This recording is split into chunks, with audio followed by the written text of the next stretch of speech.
The wasps are still there, and supposedly the office fixed the problem, but obviously not because I see them and their wings are going like this, so they are still here. Today I thought I'd do something a little bit different in that I'm not really talking about books. I wanted to kind of talk about podcasts on my channel because it's something that I listen to a lot of. I know that a lot of people out there enjoy podcasts as well as much as me, and I thought maybe I could give you some recommendations, and then in the comments you can give me some recommendations too of podcasts that you've been listening to or that you think I might like based on the ones that I talk about today. So I kind of had divided this into entertainment and politics and news. So I think what I'll do is for this video I'll talk only about my politics and news podcast to kind of keep this brief, and then I'll make a separate video shortly thereafter that is more of the entertainment podcast that I listen to. So I'll get started on talking about the podcasts that I listen to that are related to news or politics. The first one I have on here is Slate's Political Gabfest, which is hosted by Emily Bazelon, John Dickerson, and David Plotz. The three of them kind of have a really interesting and entertaining views about current events and politics.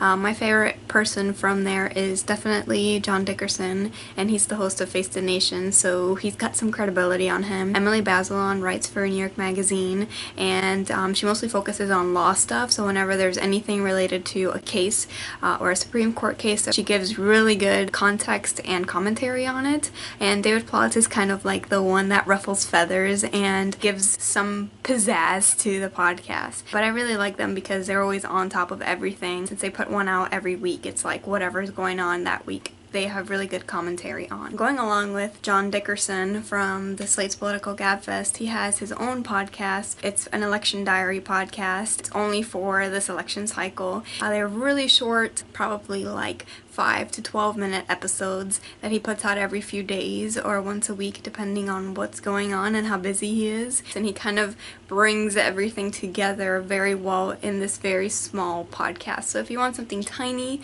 that still gets you the information that you need, this is one that you should check out because John Dickerson is the best. The third one I'll mention is On the Media, and this is hosted by Brooke Gladstone and Bob Garfield. Like The Daily Show and The Colbert Report, it's kind of news about the news. It really focuses on ethics questions. They do a really good job at being kind of sarcastic about what's going on in the news. I really like the way they talk to the people that they are interviewing. They're much more open-minded, I would say, than a lot of people who I listen to on podcasts, and they actually try really hard to get people to interview that go against some of the ideas that I think that the hosts ascribe to. I really value that because it makes it so it's less biased and a little bit more balanced. The fourth one I'll talk about is On Point, and this is with Tom Ashbrook, who's the best. I pretty much don't listen to the podcast unless it's Tom Ashbrook, so if anybody's sitting in for him, there's less of a chance that I'm going to listen to that episode. I love his voice. I love the question that he asks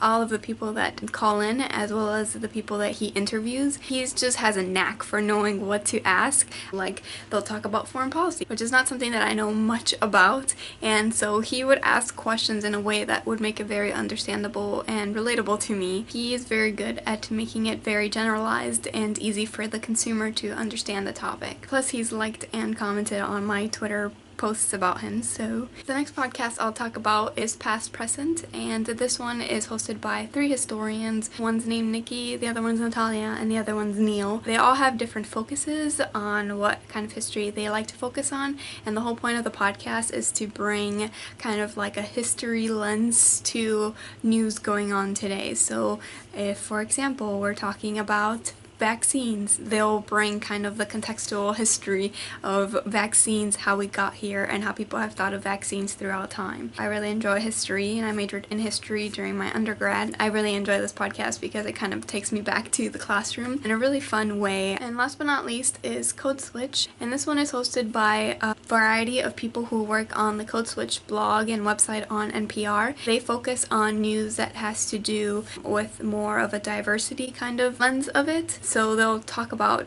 issues about race. For example, they recently had a really good podcast about Nate Parker. He's a director for Birth of a Nation, the new movie that's coming out that has gotten a lot of raves, but there's kind of been some news coming out about his past and regarding a sexual assault that he supposedly committed. They did another podcast where they talked about and looked at the history of activism within the Asian American community, getting involved with Black Lives Matter, which I found really interesting as well. I had never learned about before. So they do all kinds of things like that, and I'll learn lots of new things. Thank you so much for watching my video. I'll see you in my next one. It'll probably be about my favorite podcast related to pop culture, entertainment, and kind of fun, interesting stories. And I'll see you in my next video. Bye bye.